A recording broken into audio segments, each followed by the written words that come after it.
गरीब घर की बेटी, बेटियां किसी से कम नहीं। कहानी एक ऐसी माँ की जिसके सपने और लालच इतने बड़े थे कि उसने उसे पूरा करने के लिए अपनी सगी बेटी को भी नहीं बख्शा। अरे मेरी प्यारी बिटिया रानी, सारा दिन इतने डिजाइनर कपड़े सिलती है। ये तो हाई क्लास के लोग पहनते हैं ना बेटा। हाँ माँ, तभी तो इनके सिलने के लिए मुझे इतने अच्छे पैसे मिलते हैं। देखो माँ, अगले महीने घर में रंगीन बड़ा टीवी लगवा दूंगी। हाँ। अरे जीती रहे बेटा। वैसे कोई ऐसा काम कर जिससे एक बार में ही ढेरों पैसे आ जाए। आने को तो इसमें भी अच्छी कमाई है माँ, लेकिन एक दिन में एक ही कपड़ा सिलो तो आराम भी है ना। वैसे क्या करना है माँ इतने पैसों का? अरे तू बड़ी भोली है बेटा। अरे ओ रायना के पापा, देखो तो रायना के लिए मैंने एक लड़का देखा है। पैसे तो इतने हैं कि लाखों रोज इधर से उधर हो भी जाए तो पता ना चले। वो तो ठीक है, लेकिन इतने बड़े घर का लड़का हमारी रायना से शादी क्यों करेगा? अरे कैसी बात कर रहे हैं आप? क्यों नहीं करेगा? अरे करेगा ना, कमी क्या है हमारी रायना में? अच्छा, फोटो तो दिखा दो, कैसा है लड़का? कहीं ऐसा ना हो कि कोई बूढ़ा निकले। अरे थोड़ी सी उम्र में बड़ा लड़का कोई बूढ़ा नहीं होता। ये देखो। फोटो किसी लड़के की नहीं बल्कि एक आदमी की थी। ये क्या बकवास है? कौन है ये? इसके बेटे की फोटो दिखाओ। जी ये वो लड़का ही है। अरे साधना, तुम सगी माँ हो या सौतेली? अरे पैसा रहेगा तो राज करेगी ना। मेरे जीते जी मैं अपनी बेटी की शादी इतने बूढ़े आदमी से बिल्कुल नहीं करूंगा। जब मैं अपनी बेटी के लिए लड़का पसंद नहीं कर सकती तो मेरा इस घर में रहने का अधिकार ही नहीं है। जैसे ही वो जाने लगती है कि तभी रायना वहां आ जाती है। माँ, आप जहां बोलेंगी मैं वहां शादी कर लूंगी, आप कहीं मत जाइए। और फिर रायना की शादी अपने से 11 साल बड़े राधा राम से हो जाती है।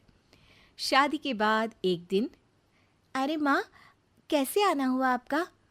अरे बेटी, घर में आने के लिए कुछ सोचना होता है क्या? ये लो, पूरे 2 दर्जन केले हैं बेटा। शुक्रिया माँ, वैसे और बताइए। बेटा, तेरे पापा की तबीयत खराब हो गई है और तू तो जानती है कि उनकी कमाई कितनी है। अगर तुझसे कुछ पैसों का इंतजाम हो जाए तो। माँ, मेरे पास पैसे कहाँ से आएंगे? अरे वाह बेटी, तू तो गिरगिट की तरह रंग बदल रही है। अरे तुझे पढ़ाया लिखाया, तेरी शादी में पैसा लगाया, अब तेरे मायके वालों को जरूरत है तो तू ऐसे जवाब देगी? अरे अरे माँ, ऐसे मत बोल। मेरी मुंह दिखाए में जो पैसे मिले थे ना, वो मैं तुझे दे देती हूँ। लेकिन अगली बार से आपको जब पैसों की ज़रूरत हो तो आप कुछ दिनों पहले ही बता देना। अरे ठीक है ठीक है, तो अभी से सुन ले, अगले महीने भी पैसों का इंतजाम करके रखना, मैं आकर ले जाऊंगी। तभी वहां रायना की सास आ जाती है। अरे अरे समधन जी, कैसे आना हुआ? और कुछ खाया पिया आपने? अब जी वो केले लाई हूँ पूरे 2 दर्जन। अब बेटी के ससुराल आना था तो खाली हाथ थोड़ी ना आती मैं। कोई बात नहीं बहन जी, आराम से बेटी से बात करिए, मैं और भी कुछ खाने को भिजवाती हूँ। सास के जाने के बाद साधना भी पैसे लेकर घर आ जाती है। अब दिन बीतते हैं। साधना हर महीने रायना के घर आती और पैसे लेकर चली जाती। लेकिन एक दिन अचानक रायना की सास का फोन साधना पर आता है।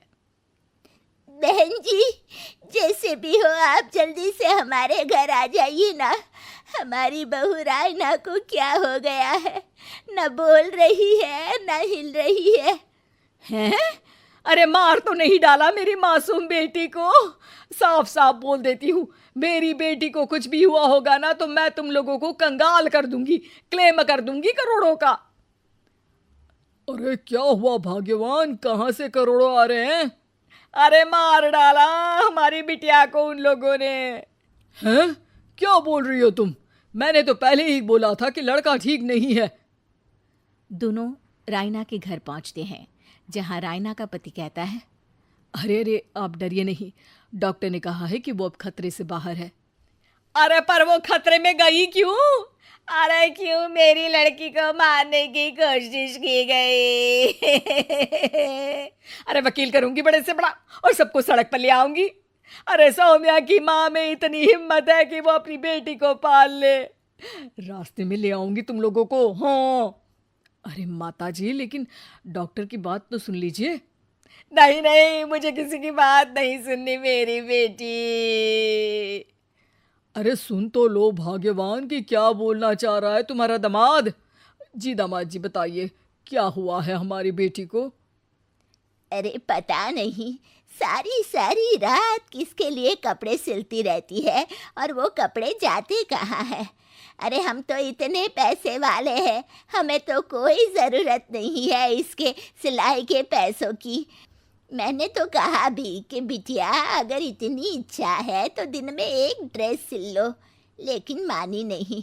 आप ही की बेटी है, पूछिए आप, पूरे होश में है अब। हाँ। ये कहकर सास वहाँ से चली जाती है। अब कमरे में सिर्फ बेटी, माँ और पिता थे। बेटा, मैं तो जीते जी मर जाता अगर तुझे कुछ हो जाता तो। क्या बात है बेटा, ये लोग अच्छे नहीं, तेरा पति ठीक नहीं है बेटा? अरे नहीं नहीं पापा, ये तो साक्षात भगवान का रूप है। मेरी सास तो मेरा पूरा ख्याल रखती है। ये लोग बहुत अच्छे हैं पापा। अरे तो फिर क्या जरूरत पड़ गई मरने की? माँ, पता ही नहीं चला, सारी सारी रात काम करती रहती। आपको पैसे भी तो देने थे, लेकिन ये नहीं पता था कि सेहत खराब हो जाएगी। अरे पैसे देने थे तो सास से या पति से लेकर दे देती। नहीं नहीं माँ, ये मेरे सम्मान के खिलाफ था।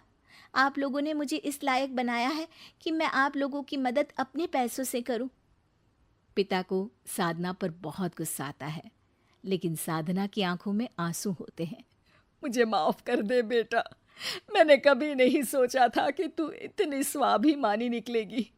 बेटा, मैंने अपने लालच में तेरा जीवन बर्बाद कर दिया, मुझे माफ कर दे बेटा।